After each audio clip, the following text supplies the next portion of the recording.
Good morning everyone. I'm Sneha and I'm the founder of SEERE. Today, I'd like to share with you all how I shifted from a day job to a daring job.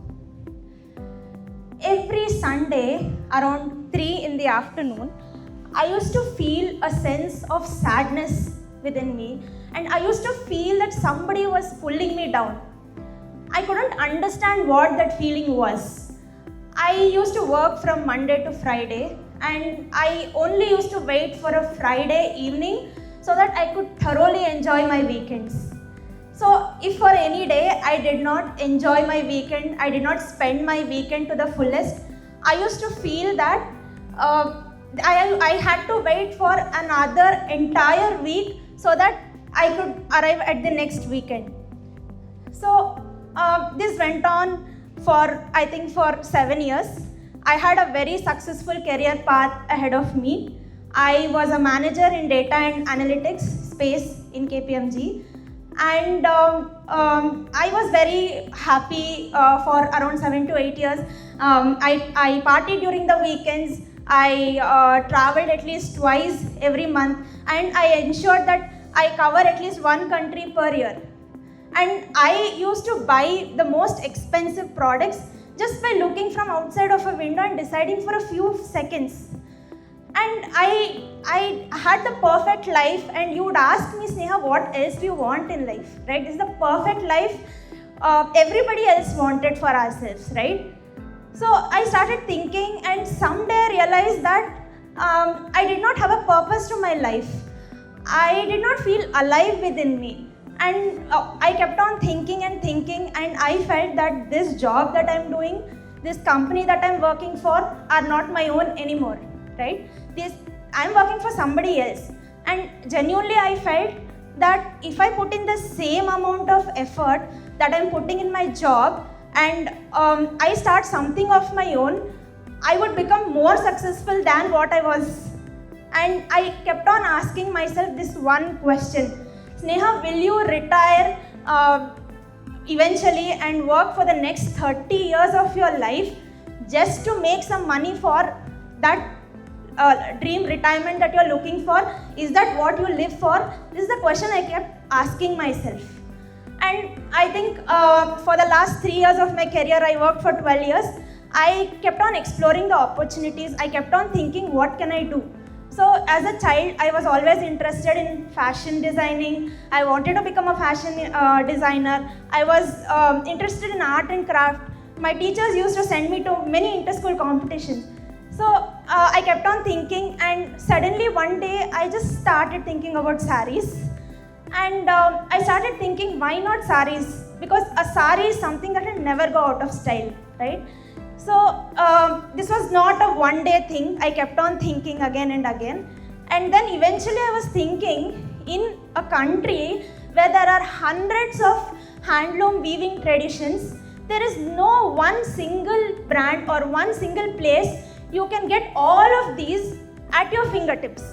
Today, you can get a tomato, a chili, and even an iPhone in under 10 minutes.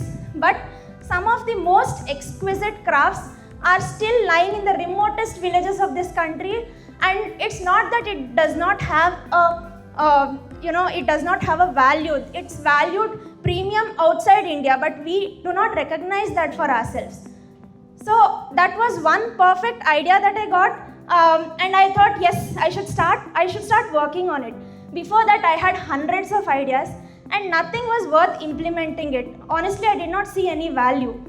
And then I thought, okay, let me continue my job for as long as I can. And I started pushing, because it's not so easy to give up that salary that I was making. It was very comfortable. End of every month, I get a paycheck. It's not so easy like you think to just give up your job and start a business, right? So after few days, I saw an email from my manager. It was just a general email, nothing much. He said that there was some communication with my client that did not go well, and I think that was a trigger point for me. I called my husband. I said, look, I'm quitting. I'm stopping my career right here, and I'm going to start my business. That is my dream. And he said, yeah, it's up to you, whatever you want you can do. So I just resigned and I took a break. I came back, I registered my business, I took all the necessary licenses that are required. So I was just there, I started it, and from that time on, I started seeing challenges. So entrepreneurship, to be honest, is glorified in social media and all the media houses. You see success stories only, mostly, and even if you see a failure story, that ultimately leads to a success story. But you don't read the struggles anywhere, right? You don't see what exactly is going on in that journey.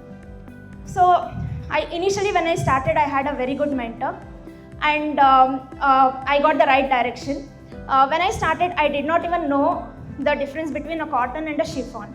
So I trained myself under textile engineers. I didn't know where to get these sarees from. I asked my mentor, will anybody help me get these sarees? He said, it's you. For every question I asked, his only answer was you. So I figured out that I need to travel to these villages, sit with the weavers, work with them, try to understand the craft and get the sarees myself.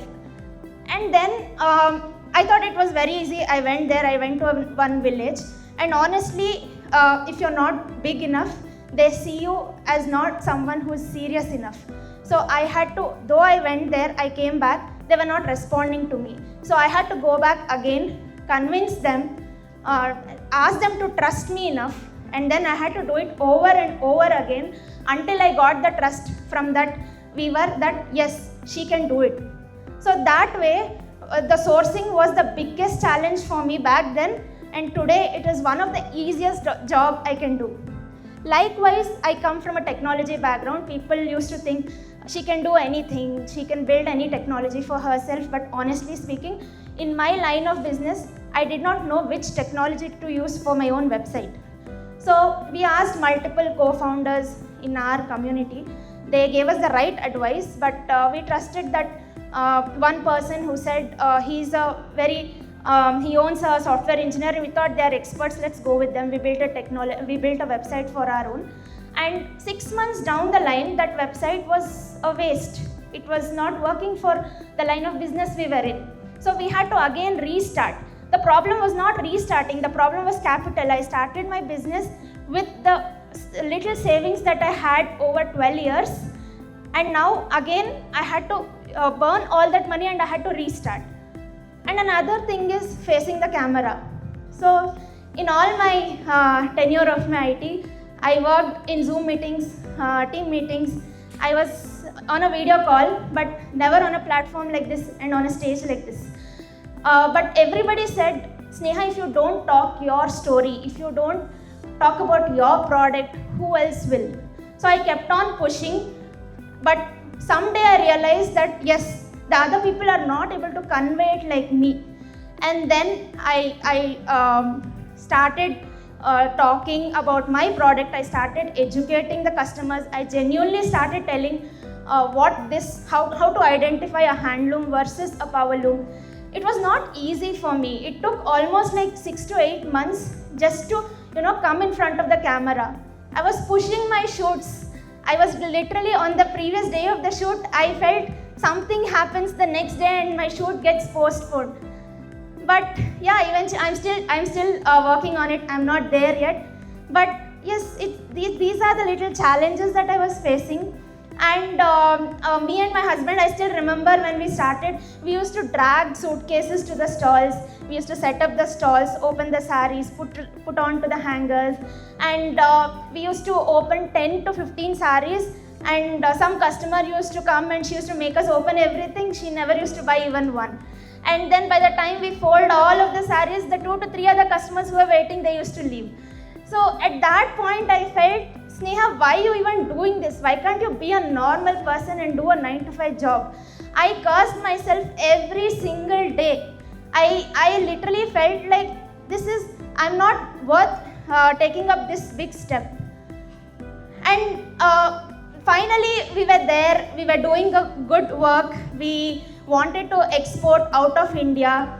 And a process that had to take only a month took us 6 months just because we didn't know the process, and our CA also did not know how to work with export clients. So these are the small things that took up a lot of capital and a lot of time of ourselves. So we women are perfectionists. We want everything 100% right? So I spent years training myself. I spent years perfecting my product. So because of that, I did not even start something on Instagram, basic. That is the basic that any person who starts a business does. So because of which people did not even know that SEERE exists for one entire year. So the journey went on like this, but from the time I started until now, I had been seeing progress little by little. Nothing happens in one day. We completed 1 year and we were very, very confident to operate without the vendors without whom we thought that this business would stop.